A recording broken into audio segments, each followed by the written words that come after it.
नमस्कार दोस्तों, स्वागत है यूट्यूब चैनल गोकुल स्टडी में।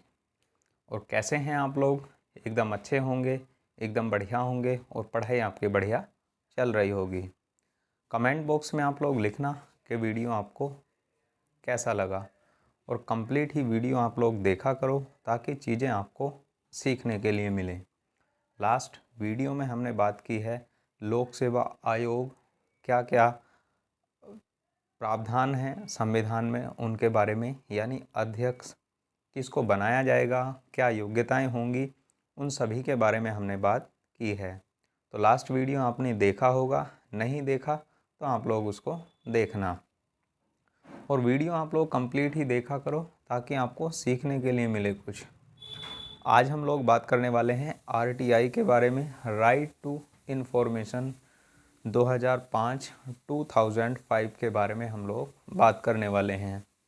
आरटीआई क्या है? कानूनी अधिकार है, विधिक अधिकार है या फिर संवैधानिक अधिकार है? यह क्या है उसके बारे में भी हम लोग बात करेंगे।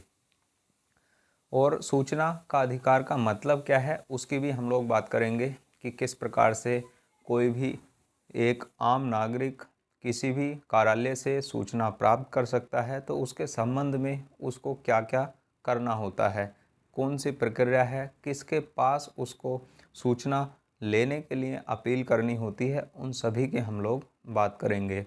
उसके बाद हम लोग यहाँ पर बात करेंगे किस केस में आरटीआई को आर्टिकल 19 और आर्टिकल 21 का भाग माना गया। उसके बाद हम लोग यहाँ पर बात करेंगे सबसे पहले कौन सा केस इसके सामने देखने के लिए आया। केस का तो सिर्फ उनके हम लोग नाम लिख लेंगे, बाकी जो हमारे सबसे पहले इसका भाग यानी आर्टिकल 19 का और आर्टिकल 21 का भाग किस केस में माना उसकी भी हम लोग बात कर लेंगे। तो कंप्लीट ही आप लोग देखना वीडियो, ध्यान देना बोर्ड पर। अब हम लोग पढ़ने की शुरुआत करते हैं और जब हमने एक बार पढ़ने की शुरुआत कर दी तो कंप्लीट ही हम लोग सिर्फ पढ़ाई की ही बात करते हैं, कोई भी एक्स्ट्रा बात नहीं करते। तो आरटीआई 2005 इसको बोलते हैं राइट टू इंफॉर्मेशन एक्ट 2005। क्या प्रावधान इसके बारे में देखने के लिए मिलता है? सूचना का अधिकार अधिनियम, लिखना चाहो हिंदी में सूचना का अधिकार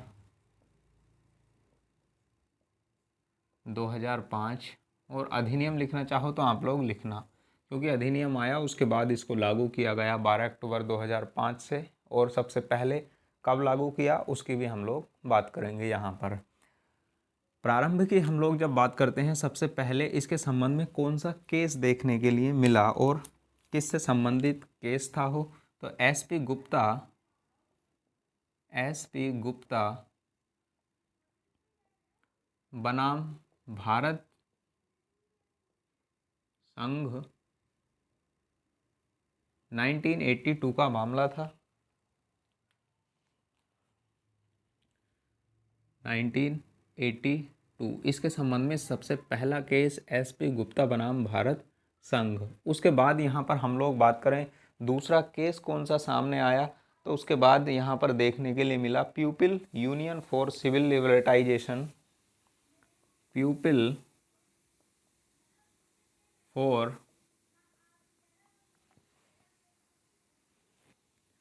पीपल यूनियन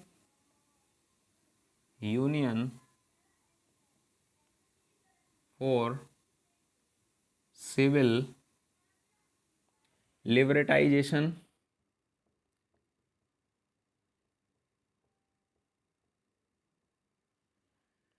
लिबर्टाइज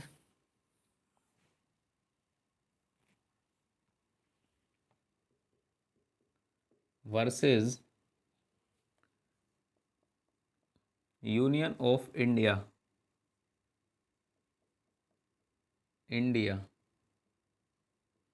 और कब का मामला था ये? 2002 का मामला था।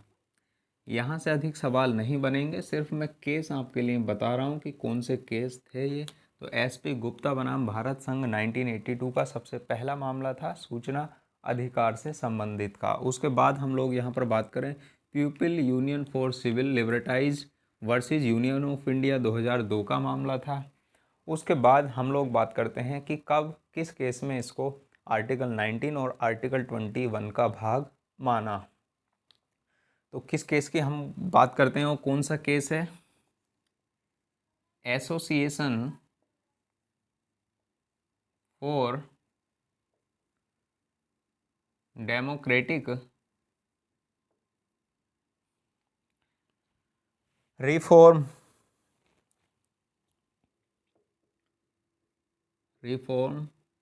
Versus union of India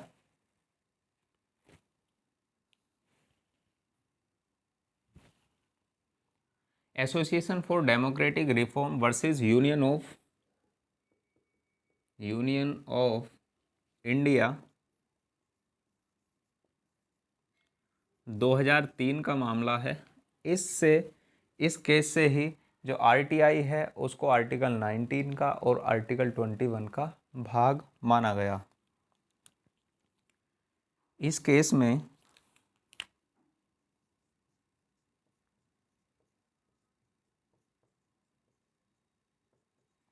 RTI को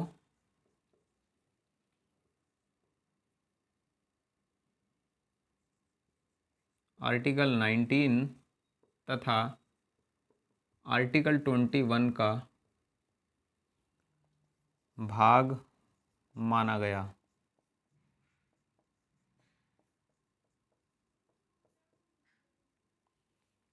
यहाँ पर ये केस देखने के लिए मिलता है। और उसके बाद हम लोग यहाँ पर बात करें कि आरटीआई होता क्या है या फिर सूचना का अधिकार होता क्या है। जैसे कोई सरकारी कार्यालय है, अभी मैं आगे उसको लिखवाऊंगा भी, फिर भी मैं आपके लिए बता देता हूँ।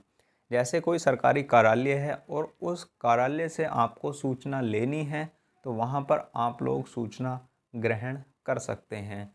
प्रत्येक, चाहे सरकारी कर्मचारी हो या फिर एक आम नागरिक हो, वह किसी भी सरकारी कार्यालय से सूचना प्राप्त कर सकता है। लेकिन कुछ मामले ऐसे हैं जैसे जो देश की आंतरिक शक्ति के मामले हैं उनके संबंध में, या फिर हम लोग बात करें परमाणु से संबंधित हैं, उन मामलों में एक आम नागरिक को सूचना प्राप्त करने का अधिकार नहीं होता। पर मोस्टली कार्यालयों से, जो सरकारी कार्यालय हैं, उनसे सूचना प्राप्त करने का अधिकार होता है। सबसे पहले यह अधिकार स्वीडन ने दिया था 1766 में, सूचना का अधिकार आम नागरिकों के लिए। तो वहाँ पर उसकी हम लोग बात कर लेते हैं। सबसे पहले यह अधिकार सबसे पहले यह अधिकार 1766 में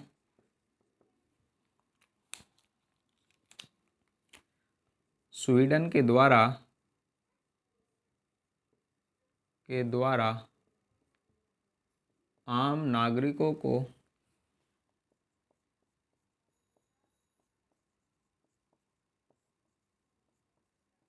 दिया गया था।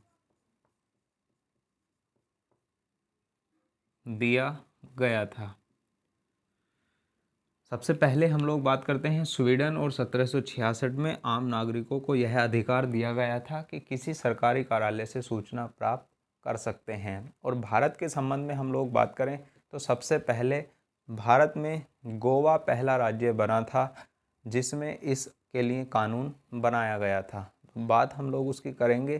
फिर और कौन से राज्य थे जिसमें गोवा के बाद कानून बनाए गए, उनकी बात करेंगे। तो पहले आप लोग इसका स्क्रीनशॉट लीजिए।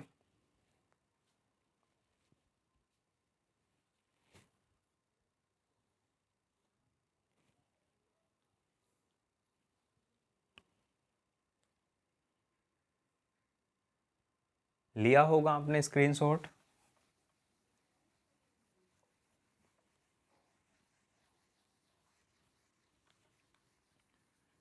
तो गोवा भारत का पहला राज्य बना था जिसमें इसके संबंध में कानून बनाया गया था, या फिर जिसके संबंध में अधिनियम बनाया गया था। गोवा भारत का पहला राज्य है जहां नागरिकों को यह अधिकार दिया गया। यह अधिकार दिया गया। और महाराष्ट्र और तमिलनाडु में भी इस ही वर्ष कानून बनाए गए थे इसके संबंध में, यानी आरटीआई के संबंध में। महाराष्ट्र व तमिलनाडु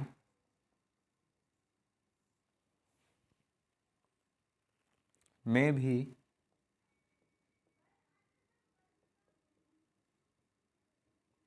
इसी वर्ष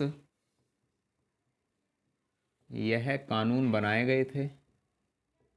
कानून बनाए गए थे।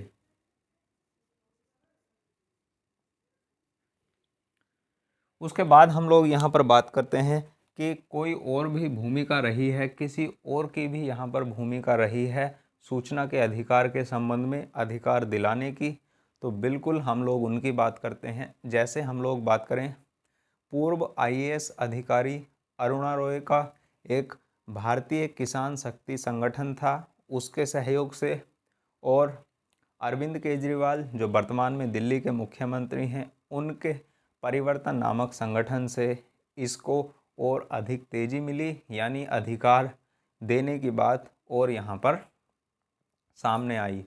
और इसके संबंध में भी यहाँ पर जैसे हम लोग बात कर रहे हैं अरुणा रॉय को और अरविंद केजरीवाल को, इसके संबंध में मैगसेसे अवार्ड भी मिल चुका है। तो वहाँ पर यदि हम लोग बात करते हैं व्यक्तिगत संगठनों की, तो किन किन संगठनों का सहयोग था, तो पूर्व आईएएस अधिकारी अरुणा रॉय,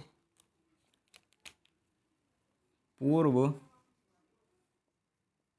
आईएएस अधिकारी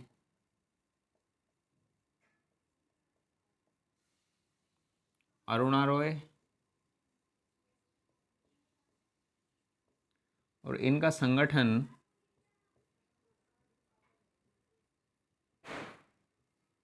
भारतीय मजदूर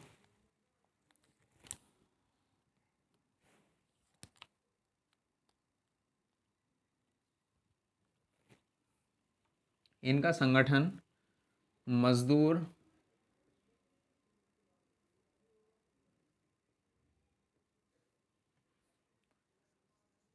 किसान शक्ति संगठन तथा अरविंद केजरीवाल के तथा अरविंद केजरीवाल के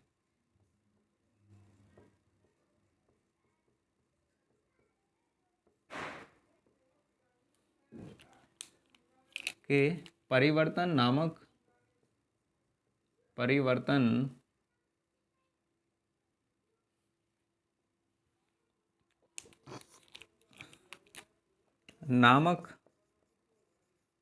संगठन का इसमें महत्वपूर्ण योगदान है। इसमें महत्वपूर्ण योगदान है, इस बात को आप लोग याद रखना। और इसके संबंध में इनको क्या मिल चुका है, मैगसेसे अवार्ड भी मिल चुका है, इस बात को आप लोग याद रखना। तो वहाँ पर पॉइंट लिखना चाहो तो आप लोग लिख लेना इन दोनों को। इस संबंध में मैगसेसे अवार्ड से भी सम्मानित किया जा चुका है। तो वहाँ पर व्यक्तिगत संगठन की बात हम लोग करते हैं, अरुणा रॉय मजदूर किसान शक्ति संगठन और अरविंद केजरीवाल के परिवर्तन नामक संगठन का इसके संबंध में महत्वपूर्ण योगदान है, इस बात को आप लोग याद रखना। उसके बाद हम लोग यहाँ पर बात करते हैं कि सबसे पहले इसके संबंध में अधिनियम किस सरकार के द्वारा लाया गया। तो इसके संबंध में अधिनियम 2003 में अटल बिहारी वाजपेयी की सरकार के द्वारा लाया गया, जो इतना मजबूत था नहीं, एक कमज़ोर एक्ट था जो वाजपेयी सरकार के द्वारा लाया गया था। तो उसके बारे में हम लोग बात करते हैं।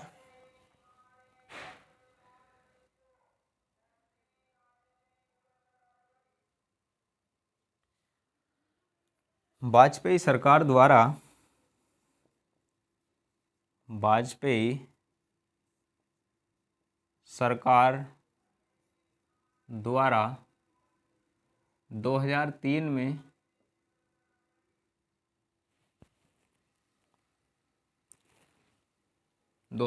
में सूचना की स्वतंत्रता अधिनियम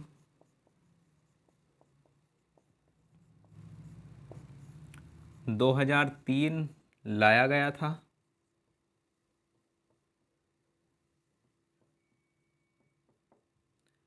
लेकिन यह बहुत ही कमज़ोर था।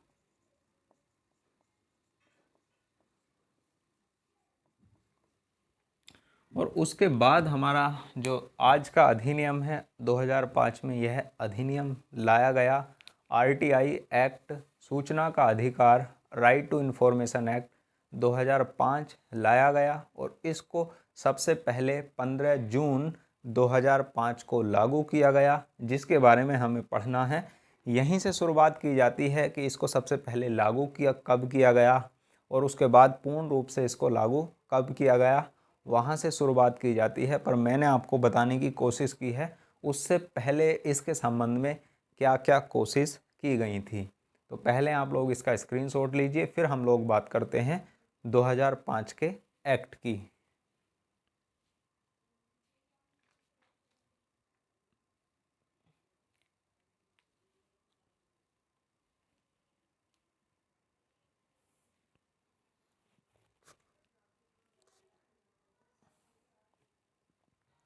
लिया होगा आपने स्क्रीनशॉट। वीडियो आप लोग कंप्लीट ही देखा करो ताकि आपको कुछ सीखने के लिए मिले, क्योंकि आप लोग कंप्लीट देखोगे तभी आपको चीज़ें सीखने के लिए मिलेंगी। बाकी आप चाहो कि तुरंत ही सब चीज़ आ जाए तो ऐसा तो मैं समझा सकता नहीं। बाकी आप लोग छोड़कर जा सकते हैं यदि आपको लगता है कि सही नहीं है और पढ़ाई करने वाले हैं तो आप लोग पढ़िए इसको। उसके बाद हम लोग बात करते हैं सूचना का अधिकार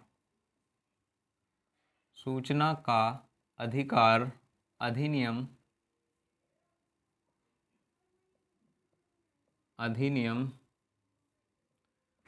2005, जिसे सबसे पहले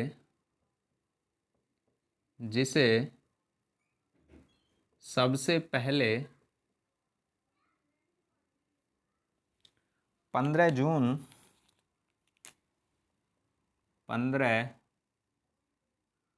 जून 2005 को लागू किया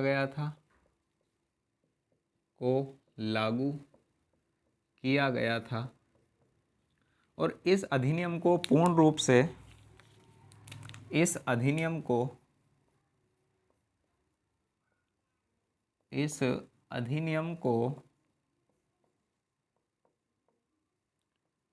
पूर्ण रूप से 12 अक्टूबर 2005 को लागू किया गया था। 2005 को लागू किया गया था।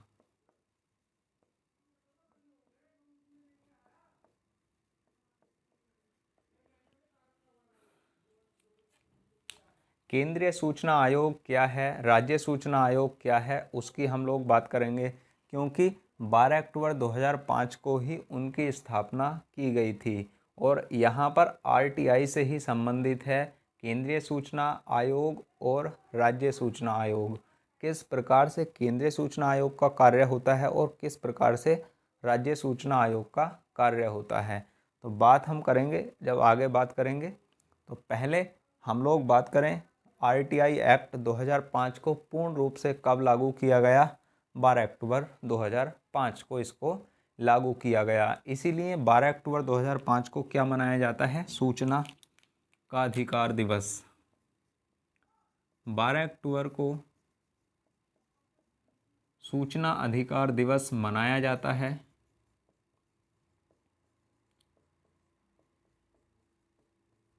दिवस मनाया जाता है।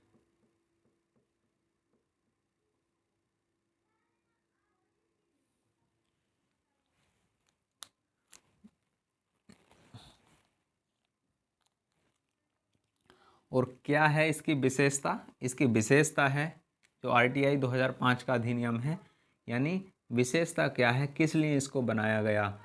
तो भारत का प्रत्येक नागरिक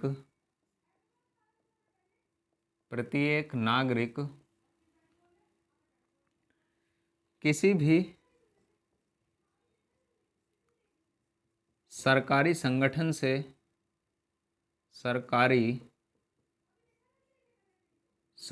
से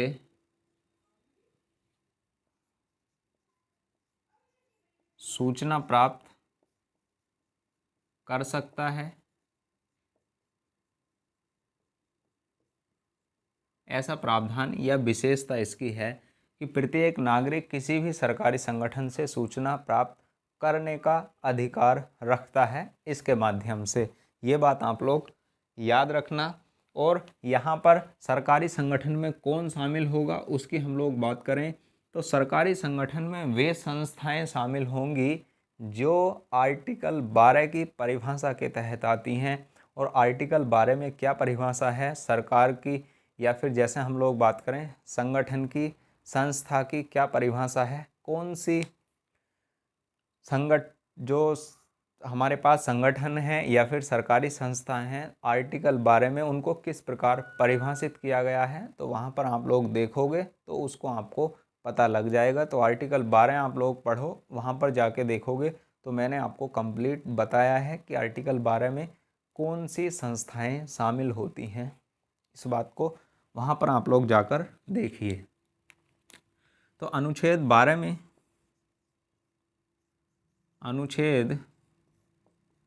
12 के अंतर्गत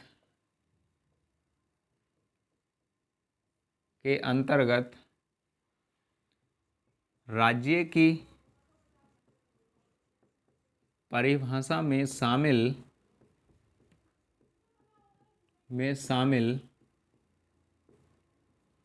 संस्थाएं इसके अंतर्गत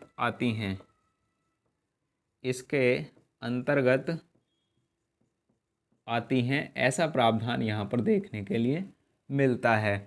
अनुच्छेद 12 के अंतर्गत राज्य की परिभाषा में जो भी संस्थाएं हैं वो इसमें शामिल होंगी और उनसे सूचना प्राप्त करने का अधिकार नागरिक को होता है। इस बात को आप लोग याद रखना। लीजिए आप लोग इसका स्क्रीनशॉट, फिर हम लोग अगले की पॉइंट की बात करते हैं।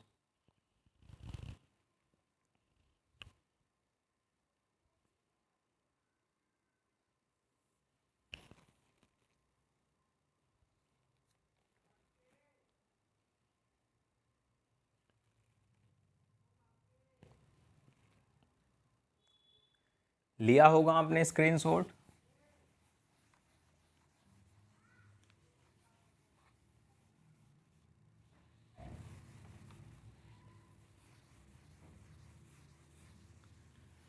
अब यहाँ पर हम लोग बात करते हैं कि इसमें जो अधिकारी होगा, यानी सूचना के संबंध में किसके पास अपील दायर की जाएगी या किसके पास आवेदन किया जाएगा, वो कौन होता है उसकी हम लोग बात करते हैं।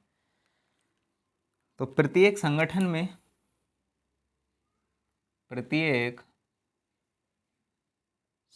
में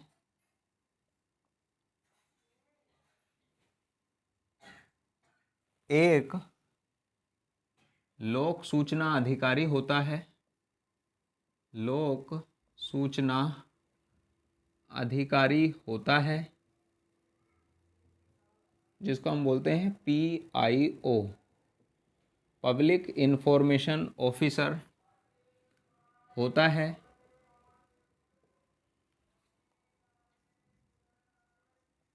जिसको आवेदन किया जाता है, आवेदन किया जाता है। तो प्रत्येक संगठन में कौन होता है? एक पब्लिक इंफॉर्मेशन ऑफिसर होता है, जिसको आवेदन करना होता है। यानी यदि मुझे आवेदन करना होगा तो मैं आवेदन किसके पास करूंगा? लोक सूचना अधिकारी के पास में आवेदन करूंगा। और इसके संबंध में आवेदन की कितनी फीस है? तो BPL कार्ड धारकों के लिए निःशुल्क है, और जो अन्य होते हैं उनके लिए 10 रुपये प्रति आवेदन होता है इसका चार्ज। BPL कार्ड धारकों के लिए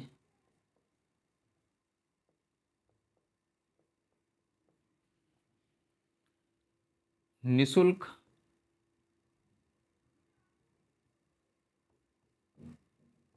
आवेदन है, और अन्य के लिए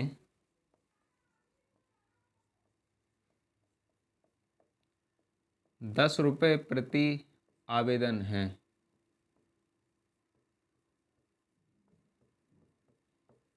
यानी 10 रुपये प्रति आवेदन चार्ज होता है। इस बात को आप लोग याद रखना। अब हम लोग यहाँ पर बात करते हैं कि PIO जो होता है, लोक सूचना जो अधिकारी होता है, यह कितने दिन में सूचना देने का कार्य करेगा, या यह कितने दिन में सूचना उपलब्ध कराएगा? तो लोक सूचना अधिकारी 30 दिनों के भीतर सूचना उपलब्ध कराने का कार्य करता है। और कोई मामला ऐसा है जो तृतीय पक्षकार से संबंधित है, यानी आप लोग सीधे ही किसी संस्था से सूचना मांगते हैं, और सूचना मांगने के बाद आपको कितने दिन के अंदर सूचना उपलब्ध कराई जाएगी? 30 दिन के लिए। और वह सूचना किसी तीसरे व्यक्ति के या तृतीय पक्षकार से संबंधित है, तो उसके संबंध में वहाँ पर 10 अतिरिक्त दिन दिए जाते हैं इनको। तो वहाँ इस बात को आप लोग याद रखना। यदि सीधे तौर पर बात की जाती है तो कितने दिन दिए जाएंगे? 30। और तृतीय पक्षकार से संबंधित मामला होने पर उनको 10 अतिरिक्त दिन दिए जाते हैं, जो लोक सूचना अधिकारी होते हैं उनको। उसके बाद हम लोग यहाँ पर बात करते हैं कि किसी का व्यक्तिगत मामला है, निजी मामला है, और किसी, जैसे हम लोग बात करें इमरजेंसी कोई मामला है, तो उसके संबंध में सूचना अधिकारी को 48 घंटे के अंदर सूचना उपलब्ध करानी होती है। इस बात को आप लोग याद रखना। व्यक्तिगत निजी मामले से संबंधित सूचना कितने समय में उपलब्ध करानी होगी? 48 घंटे के भीतर उपलब्ध करानी होती है। तो अब हम लोग यहाँ पर उसको लिखते हैं।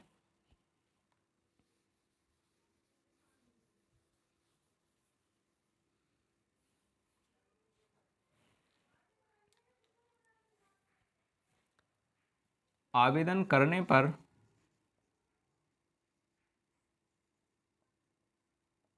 आवेदन करने पर 30 दिनों के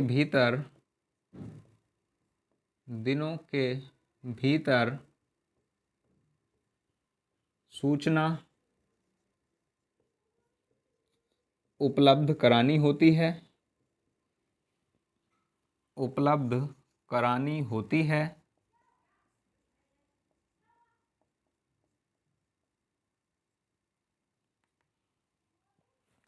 और उसके बाद हम लोग यहाँ पर बात करते हैं तृतीय पक्षकार से संबंधित, तृतीय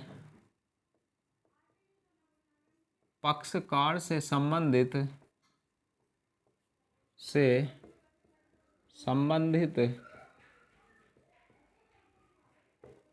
सूचना होने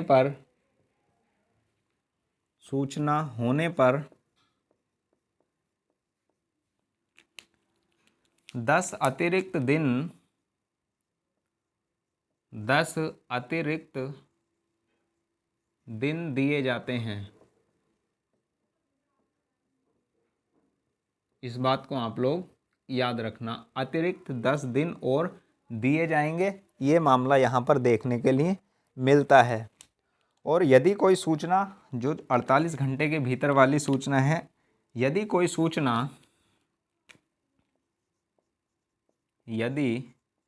सूचना किसी व्यक्ति के जीवन से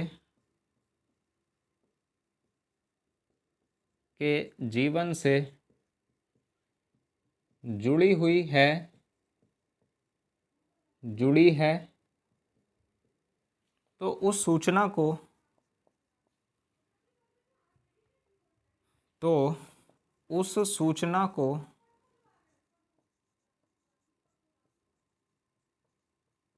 48 घंटे के भीतर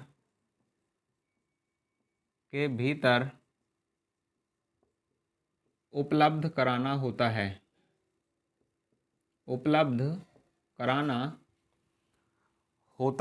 ऐसा प्रावधान यहाँ पर देखने के लिए मिलता है। और ऐसा नहीं होता है, यानी यह उपलब्ध नहीं कराते हैं, तो वहाँ पर उसके संबंध में एक अपीलीय अधिकारी भी होता है, जिसको लोक सूचना अधिकारी के विरुद्ध अपील सुनता है वह। यानी सूचना के लिए आपने आवेदन किया और उन 30 दिनों के भीतर या फिर प्लस 10 अतिरिक्त दिनों के भीतर कोई भी सूचना उपलब्ध नहीं हुई है, तो उसी में एक अपीलीय अधिकारी होता है और उसी संगठन में एक अपीलीय अधिकारी होता है, जिसके पास आप लोग अपील किसके खिलाफ दायर कर सकते हैं, जो लोक सूचना अधिकारी होता है उसके खिलाफ अपीलीय अधिकारी के पास अपील भेज सकते हैं, अपील दायर कर सकते हैं। तो उसके बारे में हम लोग लिखेंगे। पहले आप लोग इसका स्क्रीनशॉट लीजिए।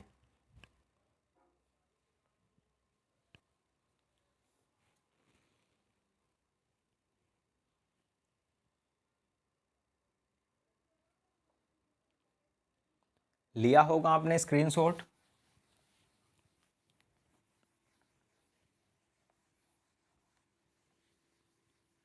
चीज़ें समझा तो मैं आपको दूंगा, बट आप लोग सिर्फ कंप्लीट ही देखा करो। और आपको कोई पॉइंट ऐसा लगता है समझ नहीं आया, तो आप लोग कमेंट बॉक्स में कमेंट कर सकते हैं, क्योंकि हम लोग कंप्लीटली पढ़ाई की ही बात करते हैं, कोई और एक्स्ट्रा बात नहीं करते। तो इसलिए आप लोग कमेंट बॉक्स में आपको पूछना है कुछ, तो वहाँ पर आप लोग लिख सकते हैं।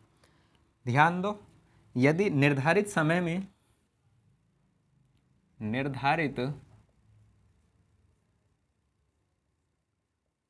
में सूचना उपलब्ध नहीं होने पर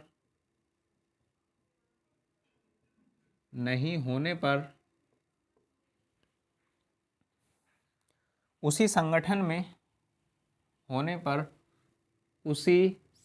में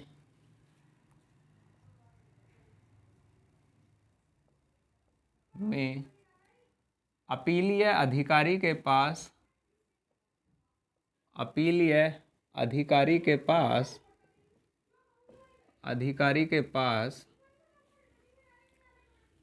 की जा सकती है। यदि पीआईओ ने सूचना उपलब्ध नहीं कराई है, तो वो उसी संगठन में अपीलीय अधिकारी होता है, उसके लिए अपील आप क्या कर सकते हैं, अपील की जा सकती है अपीलीय अधिकारी के पास। और यदि अपीलीय अधिकारी भी नहीं सुनता है, तो उसके संबंध में अपीलीय अधिकारी के खिलाफ, यदि अपीलीय अधिकारी भी इस सूचना को नहीं मानता है या फिर सूचना देने के लिए उस अधिकारी को नहीं कहता है, तो उसके लिए फिर बनाए गए हैं केंद्रीय सूचना आयोग और राज्य सूचना आयोग, जो अपीलीय अधिकारी के ऊपर की जो आयोग हैं, संस्था हैं, वो वहाँ पर इन पर कार्यवाही करने का अधिकार देती हैं। और क्या सज़ा अपीलीय अधिकारी को देती हैं? जो केंद्रीय सूचना आयोग है क्या सज़ा देता है अपीलीय अधिकारी को, उसकी बात हम लोग करेंगे। राज्य सूचना आयोग और केंद्रीय सूचना आयोग जब हम लोग पढ़ेंगे उसमें कि क्या शर्त होती है, किस प्रकार से पनिशमेंट दे सकता है अपीलीय अधिकारी को राज्य सूचना आयोग या फिर केंद्रीय सूचना आयोग, जिसको हम बोलते हैं CIC या फिर SIC, सेंट्रल इंफॉर्मेशन कमीशन और स्टेट इंफॉर्मेशन कमीशन। तो उसकी बात हम लोग करेंगे नेक्स्ट वीडियो में। कैसा लगा वीडियो आपको कमेंट बॉक्स में आप लोग लिखना। मिलते हैं फिर नेक्स्ट वीडियो में। Thank you, all the best. पढ़ते रहिए, मस्त रहिए, ज़बरदस्त रहिए।